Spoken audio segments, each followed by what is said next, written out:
What's good, Yugi Tube? It's me, your boy Squiddy, back again with another video, and you guys already know one of the most iconic monsters in Duel Monsters besides the Blue Eyes White Dragon, and it's the monster that Yugi used to wipe out Kaiba in the first ever episode of Yu-Gi-Oh!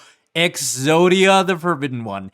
This card has a series of 5 pieces that have been so iconic that everyone knows about it, even if they don't play the game. Has this card ever been good in a deck in the competitive state of Yu-Gi-Oh? And the answer is yes and no. It's never been really good because of the fact that the cards are essentially bricks on their own. They do nothing.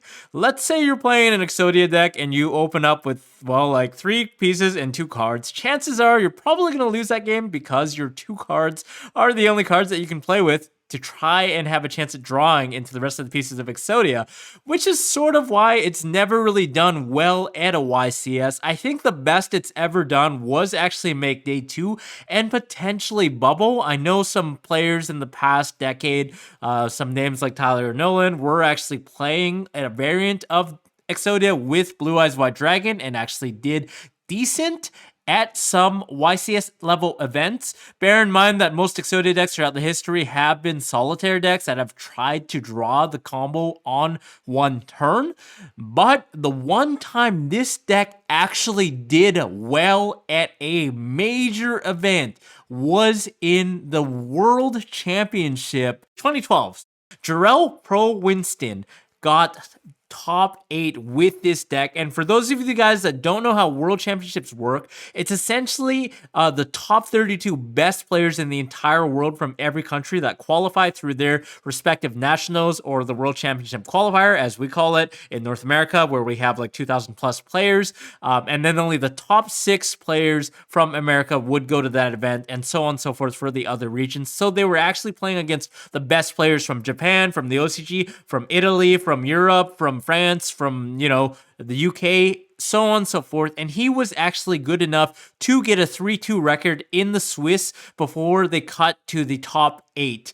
Now, he obviously had good tiebreakers with this deck. And another thing to note is that he got very, very lucky. In that metagame, it was mostly Inzectors. I know the top 8 was like 6 Inzector decks, 1 Exodia, and then 1 some random skill drain deck that was a counter to Inzectors. Obviously, there were windups in Dino Rabbit during that time, but they were not allowed at the Worlds because the Worlds used a mixed ban list that banned any card that was not legal in OCG and TCG, and because TCG exclusives like Wind Up Shark and Evolzar Doka and Tour Guide were the cards that made the other 2 decks good, Inzectors were more or less the only playable deck. I know the other North American players actually chose to play Gravekeepers that event and did horrible, but somehow Jarrell decided to metagame the entire event and built an anti-Inzector Exodia deck that was not a solitaire deck, but a trap-heavy deck that relied on cards like Hope for Escape to draw cards. For those of you that don't know what this card does, if your opponent life points is at least 1,000 higher than yours,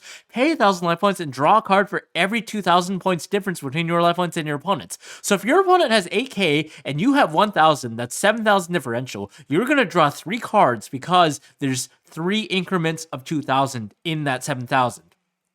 And then there's cards like Upstart Goblin that give your opponent an even greater differential. So your opponent is kind of stuck between a rock and a hard place, given that if they attack and do not reduce your life points to 0, then you can draw cards with Hope for Escape. But if they do try to game you in one shot, you have cards like Threatening Roar and Wabaku to protect you on that final attack after your life points have been lowered to the threshold that you want to draw multiple cards for Hope for Escape. And that's exactly what Jarrell Winston did. At the time, he was a very well-known player. He actually went to Worlds twice, I believe, once with Chaos Dragon, once with Ritual Beast in the North American Championship qualifiers, and he did top this one. I know he got lucky, given that his round 3 opponent was actually a 6 Samurai player, which is essentially like a death sentence for this deck, because they can obviously summon Nature Beast and Xian and just start negating spells and traps. But then his opponent actually had an emergency and had to leave the venue immediately before their match, so he got the free match bye, which propelled him to win against a couple more Inzector matchups. And there's actually a full match of that was streamed at the time, which I will link below in the description. But let's just dive in the deck really quickly. Obviously, we're playing the 5 copies of Exodia. one copy of Sangan because it was at 1 at the time with the old errata, allowing you to add any copy of the Exodia pieces on its own was really, really powerful. 3 Swift Scarecrow. Again, this is another battle ending trick. When your opponent's monster declares direct attack, you can discard this card to negate the attack and end the battle phase. We're just trying to survive as long as we can. Each battle phase that we survive, we get to draw a card, which essentially puts us closer to having the 5 pieces of Exodia. And another powerful card that was at 3 in the format was 3, 1 day apiece. This card says each player draws 1 card and neither player takes damage until the end of the opponent's next turn. Absolutely huge for this deck. You get to draw a card and then you get to skip the entire opponent's next turn because you take no damage, so you are living. And bear in mind that at the time there were not a lot of Omni Negates in the game besides cards like Xian and Naturia Beast, so they could not put up an oppressive board. Inzectors were just like picking apart opponents' boards with Hornet and then adding more cards to their hand with Centipede and also Dragonfly. That was what the deck did. It was more of a grindy deck. But these cards would ensure that they would have value and go through on the following turn, especially when you're barricaded by 1 day apiece, which quickly went to 1, by the way, in the TCG and LCG shortly after this Worlds, because it was busted in other interactive strategies like Chainburn. 3 Pot of Duality, because of course we get to see 3 top cards of our deck to filter our hand to draw into cards like Hope for Escape, maybe Exodia pieces, and just win the game on the spot. Same with Upstart Goblin being able to thin our deck as well as push in 1,000 life points increment for Hope for Escape was just insane. Next, 3 Jar of Greed, 3 Legacy of Yatagarasu. We're just continuing to draw cards.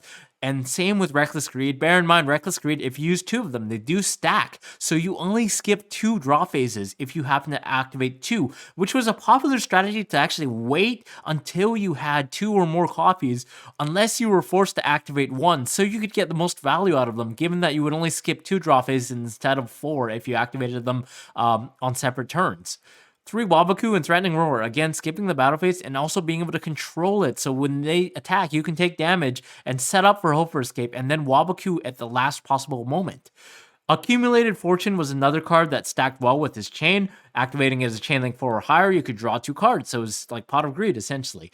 And then Gift Card, giving your opponent 3,000 life points, instantly turned on Hope for Escape. When paired with Upstart Goblin, puts a 4,000 life point differential, then you take some damage, and wow, it gets very, very crazy when you're drawing 3 or 4 cards off of this card. He didn't have an extra deck, but in the side deck, 2 Closed Forest, obviously shutting down field spell deck strategies. I know like Gravekeepers were semi-popular with the North American players who all play tested with each other, so this essentially shut off that entire Necro Valley strategy. Gemini Imps was fairly popular, I guess, against the random Dark World player, if there happened to be one. Heavy Storm and Space Typhoon for Royal Decree, which is actually quite a popular side deck in the Inzector decks, given that they do shut off a lot of trap decks and are good against strategies like Chainburn. Soul Taker was good against Chaos Dragons, obviously being able to make Chaos Light Pulsar Dragon miss timing, so it cannot special summon back the Red Eyes Darkness Metal Dragon, which was a loop that was very, very chaotic, for the lack of a better word. Transmigration Prophecy was at 1, but it's very, very good to stop graveyard-based strategies.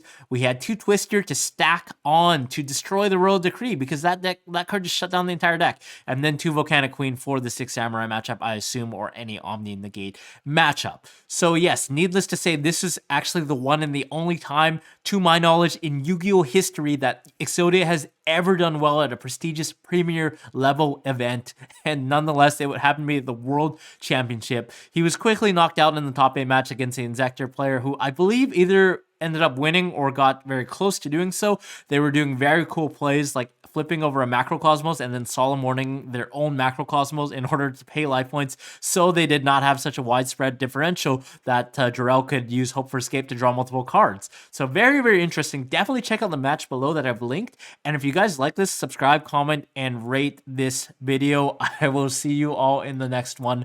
Ciao for now. Deuces.